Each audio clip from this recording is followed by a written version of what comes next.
Hi అండి అందరికీ. ఈరోజు మా ఇంటి అవసరాలకై మేము ఇలా ఆర్గానిక్ పద్ధతిలో పంటలు పండిస్తాము. మన హెల్త్ కూడా చాలా అంటే చాలా బాగా కాపాడుకోవచ్చు. ఇలా ఇగో మీకు ఈరోజు 5 రకాల పంటల గురించి చెప్తా అండి. అది కూరగాయ మొక్కల గురించి.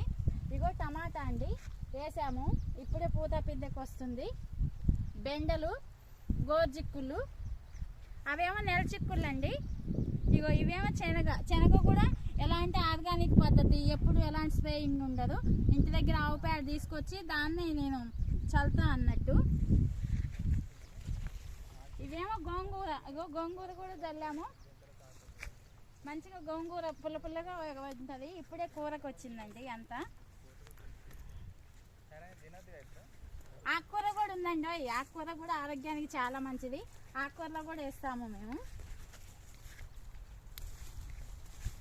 ఇగో ఇవి నెల చిక్కుళ్ళు అండి, ఇప్పుడే పూతకు వస్తున్నాయి. ఇగో కాయగా వస్తున్నాయి. ఇగో ఇది కొత్తిమీర, ఇగో చూడండి ఇప్పుడు అంత పూతకు వచ్చింది. అంటే ధనియాల గింజలు చేస్తా అన్నట్టు నేను.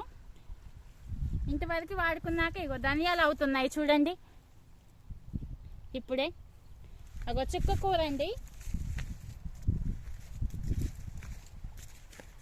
చుక్క కూర ఆర్గానిక్ పద్ధతి. ప్రతిదీ మనం హెల్త్కి సంబంధించినది ఇంట్లో పండించుకుంటే ఏంటంటే ఆరోగ్యానికి చాలా మంచిది. మనం ఎక్కడో పోయి కొనుక్కొచ్చుకొని వాళ్ళు ఎలాంటి స్ప్రేయింగ్ చేస్తారో ఏంటో తెలియదు. ఇదైతే ఏంటంటే మన నిత్యావసరం కదా. ప్రతి కూరగాయ